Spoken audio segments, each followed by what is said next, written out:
Warum scheitert ihr? Weil ich unwürdig bin!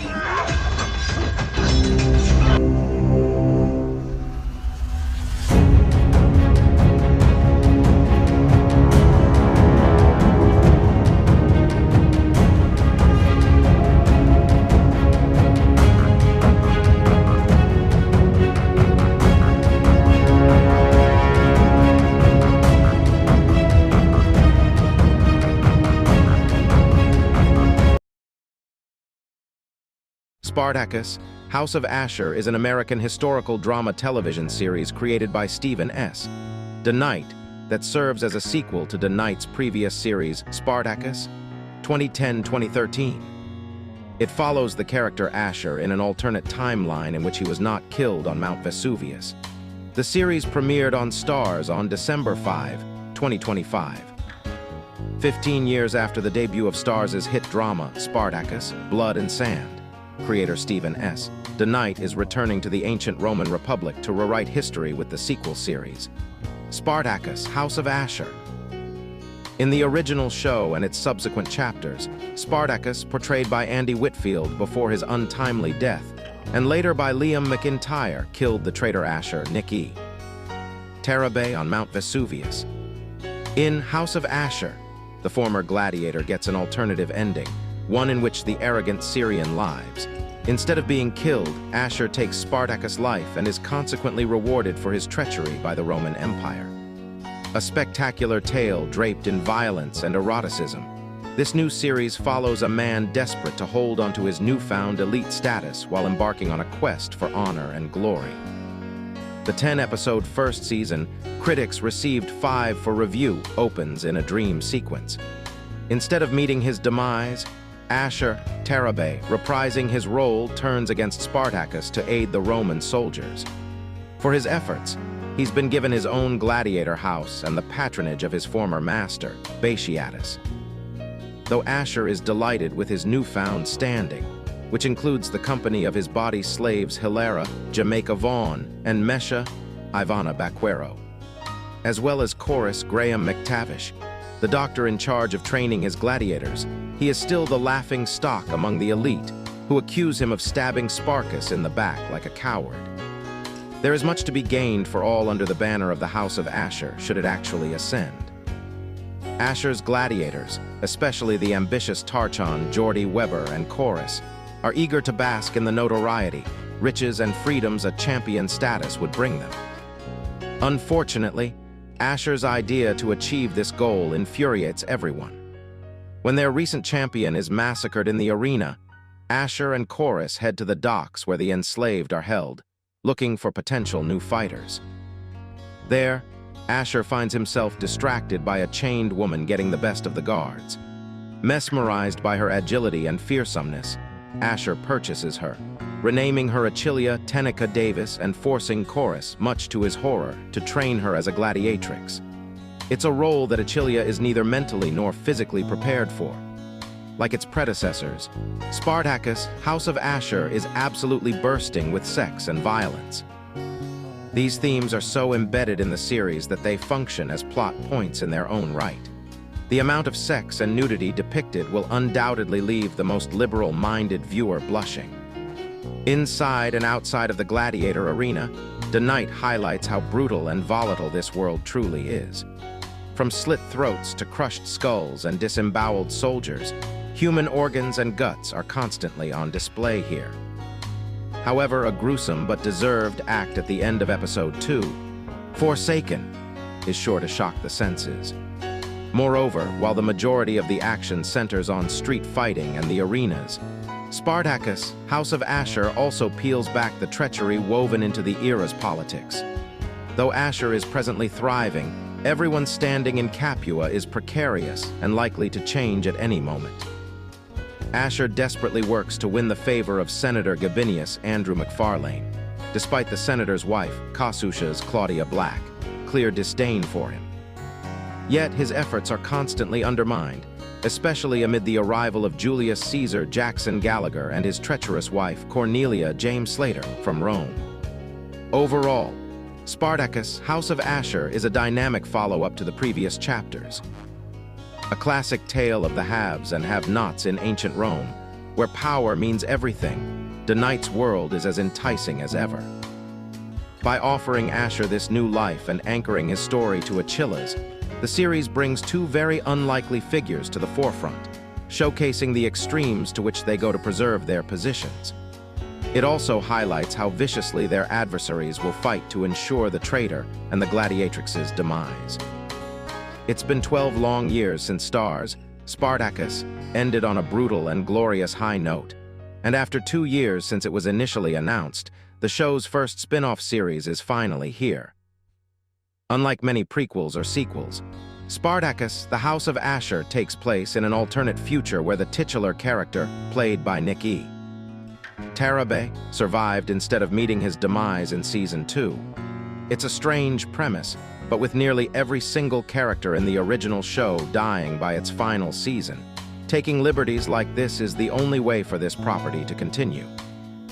Thankfully, by the end of the 5 episodes that were supplied for critics, you can't help but wish more spin-offs did the same. In this universe, Ashur not only survives the battle of Mount Vesuvius, but also becomes an integral figure in the rebellion's collapse. In a shocking blow, it's revealed that Ashur not only aided in Spartacus, Andy Whitfield, Liam McIntyre demise, but he himself landed the final blow that led to the man's death. Because of this, our new leading man is no longer a slave and has instead found himself running the same ludus that once owned him, now overseeing his own group of gladiators. Despite Ashur rising in the world, his status cannot outweigh his previous reputation. Looked down upon by the wealthy inhabitants of Capua and frustrated by gladiators that aren't up to par, Ashur is desperate to build a new legacy. After his most promising gladiator is killed in the arena, a woman named Achilla Tenica Davis catches Ashur's eye after she fights off 3 Roman soldiers while shackled in chains. Seeing great promise in her and desperate to make a mark in the arena, he takes her in and demands that she be trained with his gladiators. Yet the woman's presence within the ludus ignites not passion in the men, but apathy. They refuse to be paired with her during training, mock her, and often attempt to enact physical violence upon her. Though the men are threatened by Ashur's insistence that she is a part of their brotherhood, Achilla keeps her wits about her and trains harder than them all in an attempt to win her freedom. "We are all of us but slaves to those of means and position," Ashur tells her, comparing the two of them to pieces in a game that is bigger than them. The statement, though not unlike one he would have made in Spartacus, is delivered with an unexpected sincerity unlike the man we were introduced to so many years before. While he still remains cunning, Ashur seems to actually care about the people around him in this alternate reality. Yes, the success of his house and the legacy of his name prevail above all. But to get there, he understands that he must work with the people by his side, rather than ostracize and scheme against them. Tarabay is captivating throughout the series, which has expanded his character's emotional depth, allowing the actor to tap into a sensitivity he previously lacked. With Davis, the two command the screen each time they are on it, and soar when their characters are paired together. Despite the money he has acquired and the house he now resides in, Ashur is unable to escape his former position in the eyes of those around him, just like Achilla. While he's not fully respected by the gladiators in his hall, he's completely rejected by the other masters of other houses, doomed to reside in limbo between his past life and the new one he's so desperate to create for himself. This is where the kinship between the two is born. Just as he is called the Syrian rather than his name, she is also referred to as the Nubian by her fellow gladiators. Both of these characters exist outside the realm of what is deemed proper in this society, and the othering forced upon them stands in the way of gaining any advantage. Yet this brings forth an unwavering bond between them, one that shakes the foundations of their house and threatens to bring forth a new age in this world that most of its inhabitants aren't ready for. Like its predecessor, the show is at its best when it pairs two unlikely characters, whether the relationship is platonic or romantic. Although it takes the ensemble cast a bit to gain their footing, McTavi, who plays Ashur's doctor, Chorus, and the father-son gladiator duo Celadus, Dan Hamill, and Tarchon Jordy Weber, become more fascinating with each episode, stitching together a group of characters who feels like a dysfunctional family. When Spartacus was originally airing in the 2010s, its social commentary and inclusion of sex and queer characters felt revolutionary. It displayed these aspects unabashedly, unlike anything else airing at the time. Now, over a decade later, in a television landscape that threatens to become more conservative with each passing year, this spin-off series does not disappoint. In returning to its roots, yes, the action scenes are still rife with slow motion. Spartacus, House of Ashur offers us a rarity in a world where prequels and reboots threaten to stifle all originality. A spin-off series that not only honors the legacy of its predecessor, but one that at times rivals it. There are few shows out there in this era of peak television that have captured the attention of audiences quite like the hit Starz, Spartacus, managed to. Simply because this is a series that people still think of fondly and still fawn over. All because this remains a bold series that opted to tell a compelling story about the oppressed, and those who wanted to be more in life than mere puppets for the rich and powerful. Not to mention it featured incredible writing, magnificent acting, and big moments that stuck with you week in and week out. Not to mention it was gory, sexy, and stunning, and all of those elements just kept us coming back for more, and its end left us longing for more. Because so many folks out there wouldn't mind another season, wouldn't mind returning to that world. But the show wrapped up perfectly, and it made it seem as though the saga would forever remain in memory. But in the world of television, the end doesn't always mean the end anymore. Because there are shows so deeply beloved that sequels and spin-offs in their respective universes are finding root and are making audiences happy, they can revisit what they thought they lost. Well, it just so happens that Starz is getting into that game further, by way of Friday's release of the next chapter in the Spartacus franchise, Spartacus, House of Ashur, which at first glance seems like a show that shouldn't and couldn't exist. After all, we know Ashur's fate in the original story is brutal and tragic, and well, death-related. But showrunner Stephen S. DeKnight figured out a way to make the impossible possible by offering up a story as unique and dynamic as what came before. Simply because this new chapter in the show sees Ashur being granted a second chance in life by the very gods that rule over Olympus, wherein he may or may not be able to finally lead a worthy life. Which is an offer he quickly accepts, and soon, he is in a position of power at last, and all he needs to truly have influence and sway in this life is the finest of gladiators for the games. For that speaks to a man with great riches and great strength, but that will be no easy task. Because his gladiators are not the finest, but the arrival of a talented fighter, who also happens to be a woman that he dubs Achillia, might be the key to giving Ashur the life that will please the gods. Provided, of course, he and Achillia can get on the same page. That just so happens to be a brilliant way in which to bring this franchise back to the airwaves. Simply because what better way to bring a Roman character back into the fold than through the will of the gods? This allows for this story to go to new places in the franchise and explore all kinds of what-ifs for Ashur, while giving the series incredible depth through some fascinating commentary. For Ashur's quest to be more and be seen immediately speaks to the modern world, and the quest that so many embark upon to have wealth and power, and the gatekeeping that inequity has created regarding such matters. Plus, the arrival of a gladiatrix brings about representation and commentary on race relations, and just an amazing new character in Achillia, since she is tough as nails and fascinating, and harbors incredible depth. However, while that makes it seem as though this series is more dramatic in nature, and perhaps abandons what we know and love about this saga, that's simply not the case. For commentary and holding a mirror up to society has always been present in this series. It's just evolved and catered to the times here, and it is all balanced out by familiar and welcome elements. Because make no mistake about it, this show is packed with everything you enjoyed in the original. For there is plenty of action, plenty of stunning violence that would make the hardiest of horror fans cringe. Plus, it's sexy, it's thought-provoking, and it's just a lot of fun. Thanks to the fact that this series has outright recaptured the magic of the original and takes it to new heights, and it also doesn't hurt that this cast is simply top-notch. For Graham McTavish is simply electric as Chorus, the man responsible for training Ashur's gladiators, and he adds incredible depth to a type of character that is often two-dimensional in stories outside of this universe. Not to mention, Tenica Davis is simply amazing as Achilia and ensures that she is a hero we root for through, and of course, Nikki.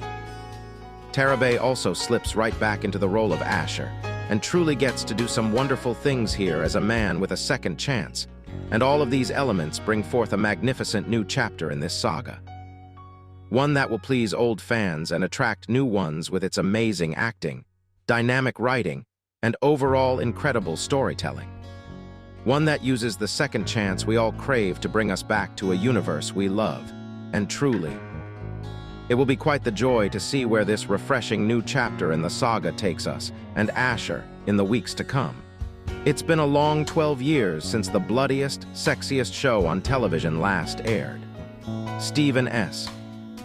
DeKnight's Spartacus, loosely based on the historical gladiator turned rebel who came to challenge Rome, set itself apart for its realistically bloody, high-octane combat, open parade of gender-inclusive sexuality, and provocative focus on the politics of the arena. Running for 4 seasons between 2010 and 2013, the series was a hit for Starz and has retained a strong reputation with fans ever since its final bow. Here we are, however, in the era of thinking daily about the Roman Empire. Or so I'm told. I'm more of a Macedonian Empire head myself. And there's still one big question on fans' minds. How can Spartacus be respectfully brought back when the titular rebel has died? Simple, a magical, history-altering retcon. With its premiere this week, Spartacus, House of Ashur boldly moves the franchise forward with a fresh, unflinching series that mostly captures what made the original great. Spartacus, House of Ashur begins with one of the most substantial retcons in TV history. What if Ashur, Nick Tarabay, hadn't been beheaded and instead survived to be the man who killed Spartacus and stopped the rebellion? In ancient Rome, full of magical shenanigans and fickle gods, anything is possible. Here, the turncoat gladiator's fate changes in the afterlife, with Ashur now the man who delivered the final blow to Spartacus and saved the Roman elite. For his efforts, Ashur is promoted to be the dominus of his own house, navigating the political perils of Rome while readying gladiators to compete in the arena. Besides political positioning and betrayal, Ashur finds gladiatrix Achilia, Tenica Davis, controversially tapping her to lead his cadre of gladiators in hopes that a fierce warrior woman will win the crowd and elevate his fortunes. Stakes only mount when Ashur draws the attention of none other than Julius Caesar, Jackson Gallagher, himself.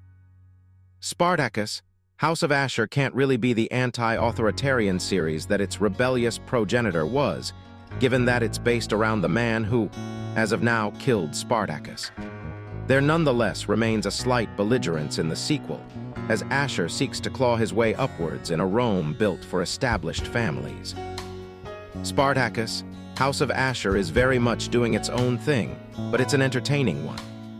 Series lead Nick Tarabay gives complexity and a strong, charismatic presence in his return as the titular character, now commanding a gladiatorial pool instead of struggling to survive within one, while the story's political struggles for honor are capably balanced against more action-heavy elements. Within the show's extensive ensemble, Tenica Davis shines as Spartacus, House of Ashur's only female gladiator, constantly beset by fellow combatants who wish to see her downfall. The actress delivers both the character's emotional complexity and her penchant for angry combat well, and Achilia only expands and grows as Ashur progresses. The lifeblood of the sequel series, however, is Graham McTavish as Chorus, a seasoned gladiator turned trainer who becomes roped into Ashur's ambitions but finds emotional connections all his own. He's grizzled and capable, but McTavish adds brilliant, subtle layers to the character throughout. While the show primarily revolves around Ashur's political ambitions and machinations, it's Chorus who truly evolves as the story progresses, at least within the 5 episodes made available for review. Spartacus, House of Ashur also boasts universally realistic blood and gore, not a strong fit for the more squeamish of TV viewers. And anyone looking for intense combat should be satisfied. But a few technical elements, particularly early on, don't always work. One early training sequence includes combat that feels a little too slow to be authentic, even for training, resulting in a fight that feels more telegraphed and closer to stage combat than it should. It would also be desirable for the series to offer a few more open-air scenes to give a sense of Rome's scale, since the season so far spends a lot of time in close quarters. Minor technical quibbles aside, most of the combat feels authentic and brutal, and the effects department makes combat injuries look shockingly realistic, only adding to the sense of danger in the arena. Spartacus, House of Ashur essentially pulls off the miraculous, leaning on the mythological extravagances of ancient Roman belief to rewrite history and give a character a new lease on life. It's clever, and it works. Outside of the event that enables its premise, the series otherwise retains the gritty realpolitik realism that the original show often revolved around. Spartacus, House of Ashur also largely retains the original series' deep showcase of the ancient Roman idea, parading the empire's honorific culture alongside an unflinching orgy of sex and violence, though not always simultaneously. Tarabay is a strong lead. Davis grows into her role quite well, and McTavish excels. While the show essentially follows Ashur's attempts to rise in Roman society, there's room for rebellion to brew, leading to hopes that this element of the original will come to the forefront in the future. In the meantime, Spartacus, House of Ashur recaptures much of what made the original series great, and proves this franchise hasn't lost a beat in its 12-year hiatus. I'll admit, I was more than a little skeptical when I heard there was going to be a new spin-off of Spartacus, particularly when I found out it was going to be focused on the character of Ashur, who was, notably, missing a head the last time we saw him in the original series. I was even more skeptical when I found out the essential premise would be that Ashur, somehow, was given a second chance at life, and thus would take over the ludus of Batiatus and have another bite at the apple of Roman society. Imagine my surprise when, upon watching the show, I immediately found myself being drawn back into the blood-soaked and profanity-laden milieu that first enraptured me over a decade ago. Now, in a less capable show than House of Ashur, this whole premise would be nothing less than absurd, and to be sure, it does strain credulity. But somehow the series' commitment to the bit left me believing that, yeah, somehow Ashur was saved from the underworld and sent onto an alternative timeline where he not only managed to deal the killing blow to Spartacus, but is now in charge of the ludus in which he was once a slave. The first 2 episodes don't waste any time, immediately immersing us in the ancient Rome we remember from the original series. There's full frontal nudity and blood and gore, but there's also some somber reflections on the nature of power, on who wields and how even a mighty rebel like Spartacus can be brought low. Given the extent to which Ashur was a weaselly piece of shit in the original series, it takes a brave, creative team and a formidable talent like Tarabay to turn this schemer into someone audiences can actually identify with and what to succeed. I mean, there are anti-heroes and then there are villains, and it's safe to say that in the original saga, Ashur was one of the worst. Unlike Batiatus, who at least had some redeeming qualities, Ashur was someone who was willing to go along with the oppressor just as long as it meant he got even the barest bit of power. Of course, it ended up blowing up in his face since he ended up decapitated anyway, but the negativity of his presence endured. Like Batiatus, Ashur has the unenviable task of trying to raise the ludus and himself into the upper echelons of Roman society, all while being opposed by the members of the elite, who see him as nothing more than a slave who's risen beyond his station. In the first 2 episodes, his greatest foe is a wealthy Roman matron, who goes out of her way to make sure his every effort to rise is quashed, as does her husband. As Ashur finds out repeatedly, he might have been spared the ignominy of death, but Roman society is still relentlessly prejudiced against freemen, even one who delivered the killing blow to Spartacus himself, and has earned the approval of no less a figure than Crassus. While Ashur might be the show's primary focus, the other residents of the Ludus also have their time to shine. I was particularly impressed by Graham McTavish, who portrays the new Dr. Chorus. Like his predecessor, he's a man who has no patience for bullshit, and he'll bludgeon to death anyone who dares to violate the rules of his domain. In addition to being quite sexy, Chorus is also a sort of moral center for the series, and it's been fun watching him establish a rapport of sorts with Ashur.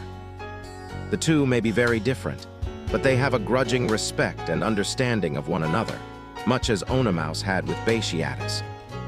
If I have one complaint about this show, it's that there aren't really any female characters that are in any way a match for Lucy Lawless Lucretia, who was a highlight of the first season. It's not just that the female characters we do get don't have all that much to do. It's that none of them have quite the effortless combination of camp and cunning that Lucretia embodied. I'm sure this might change as the first season continues to build up momentum, but as of now, none of the ladies of the house are that interesting. The exception to this is, of course, the gladiatrix Achilia, Tenica Davis. If you know me, you know that I'll always be on board for a badass female gladiator. This is a woman who won't let anything stand in her way, and while she certainly has to deal with her fair share of bullshit from the other gladiators, including the aforementioned almost rape, she repeatedly proves that she has what it takes to more than hold her own, even going so far as to draw blood on Chorus.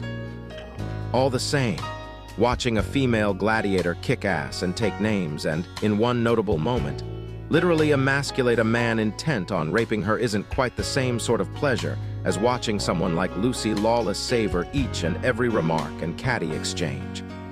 Suffice it to say, though, that I was quite enamored of Spartacus, House of Ashur. It has that unique mix of the camp and seriousness that made the original series so much fun to watch, and I even found myself getting used to the deliberately stilted and strange dialogue. And let's be real, I am always going to be on board with a show that shows so many beautiful men, even if more than a few prosthetics are involved. I want to close by noting that, despite the camp and the ridiculous, House of Ashur does have some truly poignant moments. Most notably, we see Ashur's gladiators enlisted to remove the bodies of the crucified rebels from their grisly perches, including that of Gannicus, reduced now from a mighty warrior to a desiccated corpse, a mute reminder of the futility of fighting against Rome imperial might. It's a somber reminder of the human frailty and how easy it is for a muscly body to become mute flesh.